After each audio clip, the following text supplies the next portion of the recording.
Hey, what's going on, everybody? This is David Brooks, the Cadillac Counselor, coming at you to tell you a piece of my mind. And today I'm going to talk to you about getting out of the criminal lifestyle.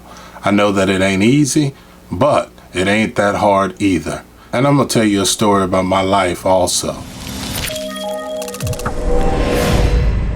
Before I get into anything, make sure that you subscribe. Love to hear your comments. Hit the like button. And let's get into this. A lot of these young kids, I see them, man, they be running the streets, in class, don't listen, doing everything that they not supposed to be doing. And I'm going to tell you, most of those kids, they're undeveloped because they're not in the right classrooms.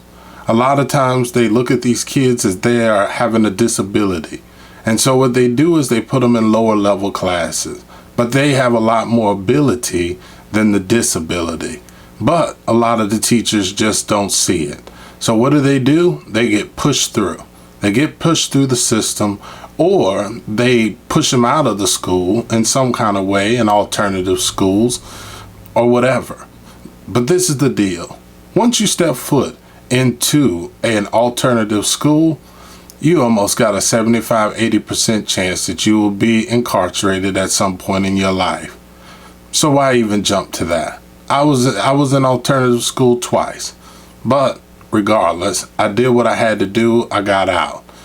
But many people struggle with it because they're scared. The shame is all over them.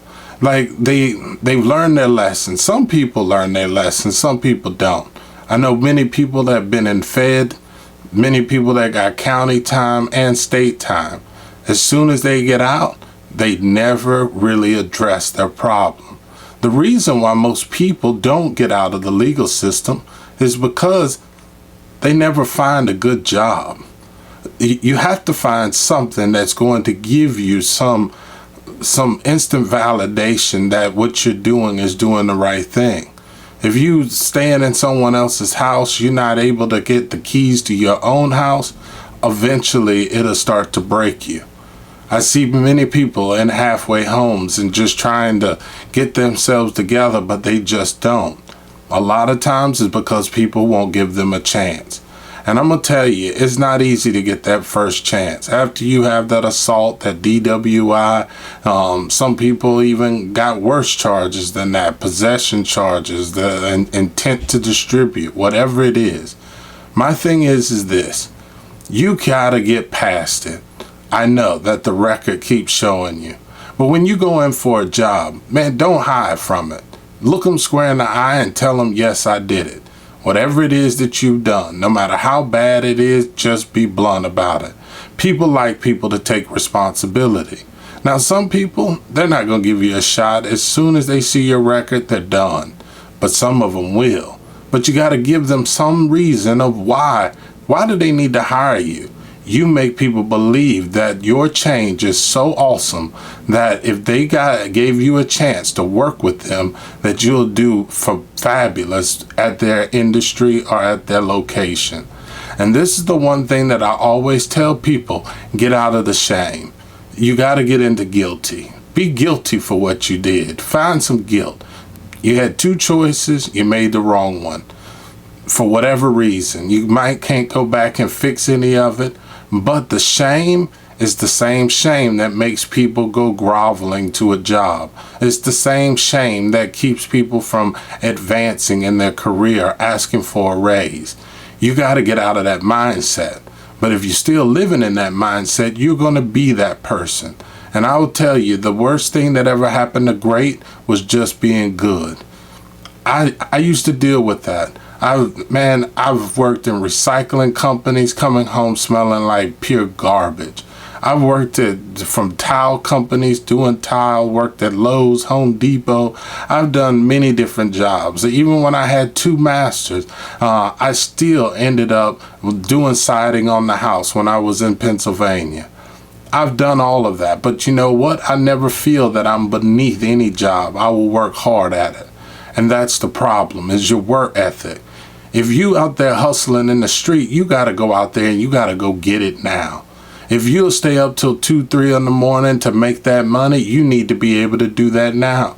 Stop begging. Stop begging people to give you anything. You go take it. You go get your job. But you go out there and you get yourself where you have enough skills to go into that job and ask for the money that you want to. But you can't sit up there and keep on asking people to give you something, because if you're waiting for that, you're never going to get anything. And you know what's going to end up happening? You're going to end up going back into that lifestyle. That lifestyle is right there. You know how to do it. You don't forget it.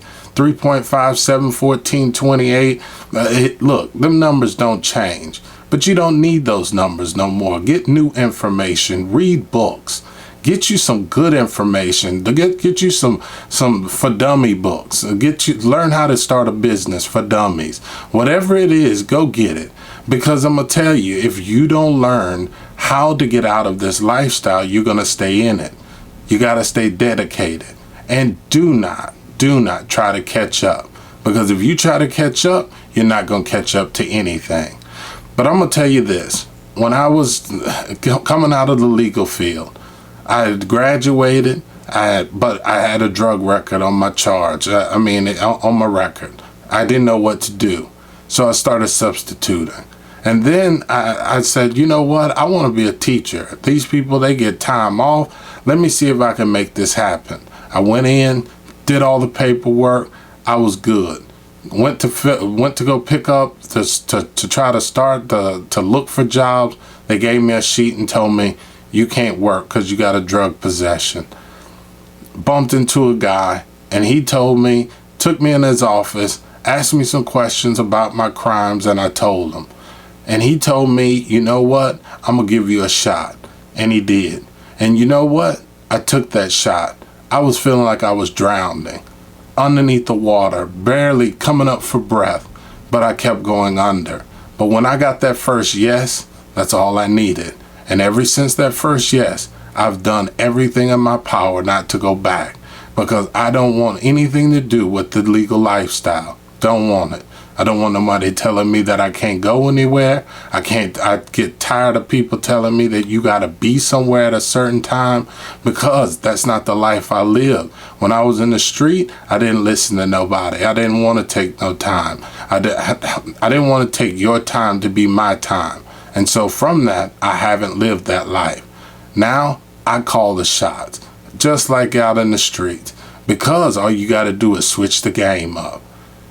Always hustle. Just learn how to hustle. Take the illegal part out of it. It's David Brooks, the Cadillac Counselor. Take it easy. Bye.